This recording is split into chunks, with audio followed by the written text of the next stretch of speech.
Halina o kapatiran, lagi tayong mag-awitan, nang sa puso'y maingatan, salita niya na katwiran.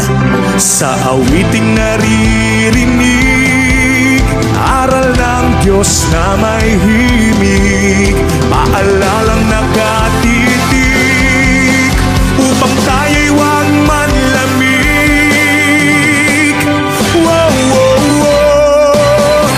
Ipagkita sa ganito, lingkod tayo na Kristiyano, pag-ibig na itinuro, siyang dapat isa puso.